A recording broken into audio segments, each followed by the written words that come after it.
Welcome to the Long Funk Podcast. I'm Tom Barbalet. A lot of things have changed. And really my hope is over the recording of the past few podcasts, you might have gotten some of that through the recording. And apologies, because I think genuinely there was a kind of negative light about everything that was going on with regards to the Postal Service, the miniatures, future companies, future directions that I wanted to take. But what I've done in the interim is really refocused on the elements that I want to continue with. And what I'm finding fascinating currently is in writing. So, for example, with the rules that were post-Britannia, let's start with that. I wrote a series of short stories around these Britannian people, like what they were like, what their dreams were, what their hopes were, the kind of 1% of the Britannia folk that the rules were supposed to capture, that had moved from slavery or peasantry out of agrarian farming into a variety of interesting trajectories. I mean, for example, one of them became a relic stealer, right? Was a farmer, liked the relics that would come through the town periodically, and changed their lives to become a relic stealer. Similarly, sailors or really just fisher folk, simple fisher folk that developed their sailing sufficient to be the transporters for adventurers, So there were these stories, 6 or so of them that I wrote, which were the basis for what Britannia would become, like what the rule system was supposed to invoke, what the rule system was supposed to allow, and the trajectory of these characters as being independent radical entities, really, and just seeing a rule system that could deal with their life stories, so to speak. And this was a fascinating process because it came back to agriculture regularly. It came back to the fact that the only way to really make productive money, or at least get to a point where you could escape your environment, or at least create something to maintain your environment, which are labeled some form of escape, was through agriculture. And it was through the choices, perhaps the luck, but really the environmental choices that the players made with regards to agriculture and their setting, which is a very strange game, and not the game that I had originally planned on writing through the process. So agriculture, without question, is going to play a part, but I don't want to play the entire part. And the role of rumours also became fascinating as well. So together with agriculture and rumours, these were the two bookends that the rules system kind of developed through the initial review. And I want to go back and say that my thinking has changed fundamentally. I've tried to explain this to Barney Dicker because he's still exploring this in his own thinking associated with Kickstarter-esque things and whether these things can generate money sufficient to produce them or what have you.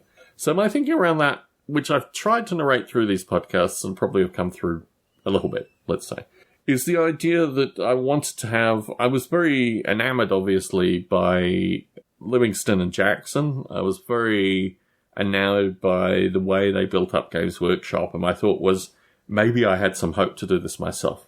What I found, however, was that the problems associated with the Postal Service, which I'm really not even going to go into, be it private Postal Service or, standard Postal Service like Royal Mail or, Australia Post or, the US Postal Service, just basically limited that possibility and added a risk to that circumstance, which made it not only unplausible, but really unpalatable, and as unfortunately probably has fallen into some of these podcasts, fit into a psychology of just negativity and almost depression really came through the whole interaction with this thing. So before, probably leading into the COVID pandemic, I was always very much a digitalist in terms of maintaining everything electronically, creating physical copies for those that wanted physical copies, but, not having physical things. And removing myself from the physical entities, the miniatures, these things, has been a real... I don't know, it's just... It's funny because obviously my mindset had changed to it, and now my mindset has changed away from it. And now I've changed away from it. It has not been a reaffirmation of my previous thinking, but just a sense that, okay, you tried that, Tom, and it didn't work, and it was clearly the wrong way to do things. And that doesn't mean in the future there might not be the possibility of these things, but it means... in the present, there's not a possibility, and moreover, I've kind of revitalized, I've removed myself from Kickstarter. I'm not, okay, the Wood Elves was the last thing that I put money into. I probably shouldn't have put money into that. But I'm not putting money into, 3-4 Kickstarters a year. I've pulled back from that. And ironically, what's the guy's name? Brandon Anderson or something? The fantasy writer who broke Kickstarter recently. I've been watching his lectures. He's an interesting character. The whole thing is very curious to me. I'm not sure if you're familiar with Brandon Anderson, if that is his real name. But he is an author who wrote 4 books through the pandemic and then put them up on Kickstarter and got $25 million through Kickstarter for that. So obviously there are parts of Kickstarter that are really working for a bunch of people, and hats off to them. But in finding out how to do that thing and the risk and the, certainly when I found through, losing staff or potentially losing staff or just accepting having lost stuff through the postal service, my view is that it's a different world for me. So I have to, ultimate hippie terms, live my truth, and they have to live their truths. But I found him a genuinely interesting character, and I've tried to read some of his books. And that's where it comes down to me, the trying to read the books part. Because I think that's really where I kind of break away from that thing, is that I'm not interested in making stuff that a large portion of the population gets excited about because they have a particular perspective, a particular insight, and they're not really interested in getting into a certain degree of depth. Now, I don't want to placate the man or his readers, more importantly, but it does strike me that he has created a formula which kind of breaks down Asimov and Tolkien to an amazing level. Now, that's great for him. And I think it probably works out well for a majority of the folk that consume his stuff. But I've just found it a very interesting, space to enter into and review like an outsider.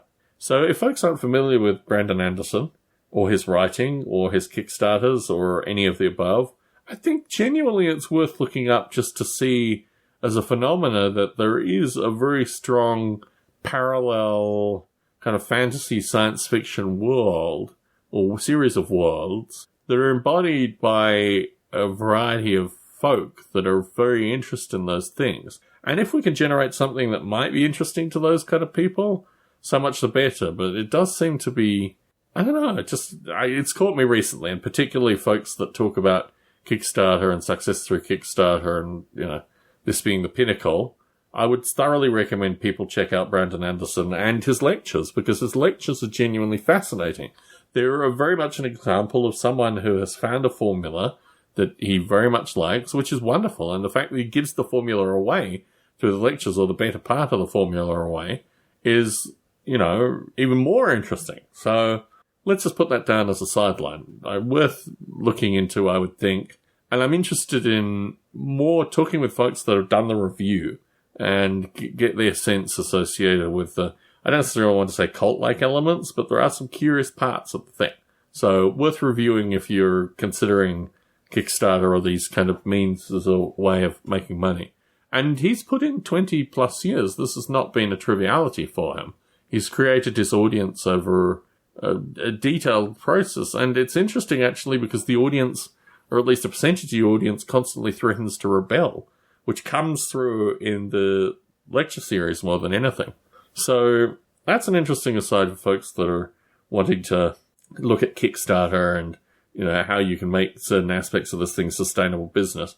But my view is, and I've spent some time also working through SimCline, which I'm putting in a different podcast. I'm putting into Long Funk rather than this one, because I don't necessarily want to bore folk with the SimCline discussion.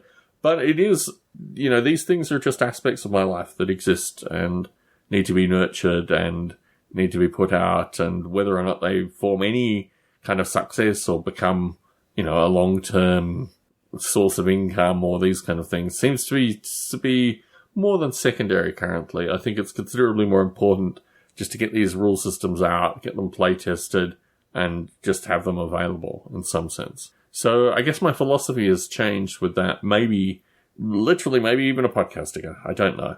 But I did want to record another one of these My Rules Are Better, just to say, here's where I am currently. So my relationship with miniatures, the lead pile, that stuff is pretty well over. I'm trying to, April is the end date with regards to my historicals, and Roachy Roachford is basically getting to the end of a large number of projects. And that doesn't mean that I'm not going to record occasional podcasts kind of geeking out at miniatures, because certainly one thing over the pandemic that has happened is that a number of folk have gotten rid of some amazing collections, let me just say. And I've been able to acquire some amazing collections, let me just say. Which in parallel to the postal system going to pot and various other things, it's kind of difficult. But Rochi holds some of these, and he's been able to get them back to, small number back to me through Parcelforce. He's still got a few more to go. So there's an end to the lead pile in sight, which I don't want to necessarily narrate through this podcast as being an end to any kind of miniature discussion through this podcast. But it's certainly a physical end for me, and I think it'll change, I hope it'll change the focus of this podcast back to rules and back to rules writing and creation, which is ultimately what it was supposed to be from the start. I reflect on the time where I was getting my podcasting room ready to be the right kind of podcasting room to start playtesting environments and things like that, which would have been probably 2018, 2019, literally when I started recording this podcast. And I'm in a similar mindset with regards to getting aspects of my life just ready for moving forward. The writing, thankfully, is kicking back up. It's something I can do in the evenings once the babies are asleep.